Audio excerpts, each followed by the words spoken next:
परम पिता परमात्मा और उनकी सभी पवित्र आत्माओं को नमस्कार। सब महात्माओं का यही अनुभव है कि जिस परमात्मा से हम मिलना चाहते हैं वह एक है। यह नहीं कि हिंदुओं का कोई और या सिखों और ईसाइयों का कोई और है। सब इंसान एक ही शरीर के अलग अलग अंगों की तरह हैं, क्योंकि सभी एक ही स्रोत से निकले हैं। सभी इंसान एक ही परमात्मा के बच्चे हैं और सबका एक ही पिता है, इसलिए सभी भाई भाई हैं। सिर्फ इंसानों को ही नहीं, संसार के सभी जीवों को पैदा करने वाला वह एक ही परमात्मा है। मुसलमान फ़कीर कहते हैं कि सारे आलम का एक ही परमात्मा है और हमेशा से वही परमात्मा चला आ रहा है। यह नहीं कि पहले कोई और परमात्मा था या अब कोई और है। गुरु अमरदास जी फरमाते हैं कि सारे जग को जीवन देने वाला एक ही दाता है और वह हमेशा से सच्चा है, यानी वह जन्म मरण से रहित है। गुरु नानक साहब कहते हैं कि हमारे तजर्बे में एक ऐसी चीज़ आई है जो आदि जुगादि से सच चली आ रही है, जो कभी नाश या फना नहीं होती। वह एक परमात्मा है जिसके महात्माओं ने हजारों नाम अपने अपने प्यार में आकर रखे हुए हैं। उस परमात्मा के अलावा जो कुछ भी हम आँखों से देख रहे हैं, सबने नष्ट या फना हो जाना है। कोई भी चीज़ यहाँ स्थिर नहीं है। हमारा यह शरीर कूड़ है, नाशवान है, और इसके अंदर बैठकर जिस दुनिया को हम अपना बनाने की कोशिश करते हैं, जिसके साथ प्यार किए बैठे हैं, यह भी कूड़ है। दुनिया में कोई भी चीज़ हमारी दोस्ती या प्यार के काबिल नहीं, सिवाय उस परमात्मा के, क्योंकि उसके सिवाय हर एक चीज़ नाशवान है। सिर्फ एक परमात्मा ही है जो हमेशा रहता है। उस परमात्मा की कोई जाति, धर्म या देश नहीं है, न ही उस परमात्मा का कोई रंग रूप है।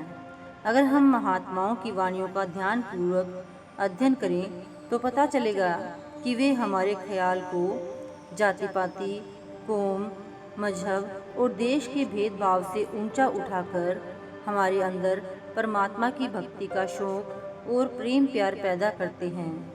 गुरु अर्जुन देव जी समझाते हैं कि जिस परमात्मा ने अपने हुक्म के द्वारा इस सारी सृष्टि की रचना की है, अगर उसका कोई रंग रूप और जाति नहीं है, तो हमारी आत्मा की जो उस परमात्मा की अंश है, उस परमात्मा से ही निकली है और वापस जाकर उसमें ही समाना चाहती है। कैसे कोई जाति हो सकती है? जब समुद्र की कोई जाति नहीं है तो उसकी एक बूंद की क्या जाति हो सकती है? अगर सूरज की कोई कौम या मजहब नहीं है तो एक मामूली किरण की कौन सी कौम, कौन सा मजहब हो सकता है? ये सब जाति पाति के झगड़े हमारे अपने पैदा किए हुए हैं। परमात्मा ने तो सिर्फ इंसान पैदा किए हैं। हम अपने आप को जाति पाति, देश, धर्म के छोटे छोटे दायरों में बांट रहे हैं और एक दूसरे के भेदभाव में फंसे हुए हैं।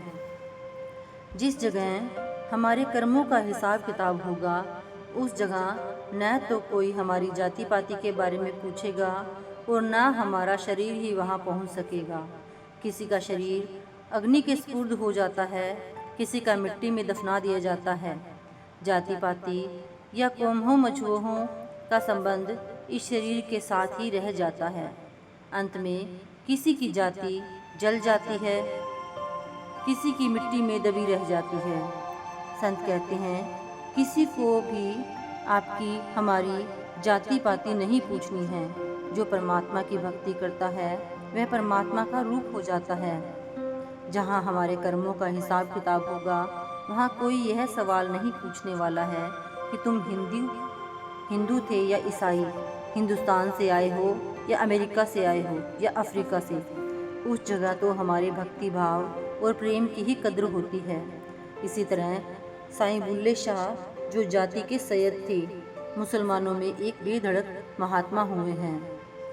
अपने कलाम में स्पष्ट करते हैं जो अपने अमलों या कर्मों पर ध्यान देते हैं वे ही परमात्मा को मंजूर हैं।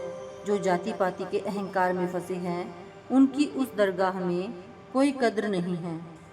जो अपने आप को नीचा समझता है, जिसके अंदर नम्रता और दीनता है, जो संतों के चरणों से प्रेम रखता है, उनके उपदेश पर चलता है, वह इस भव सागर से पार हो जाता है। जिनको जाति पाति का अभिमान है, वे इस भव सागर में गोते खाते हैं। Thank you.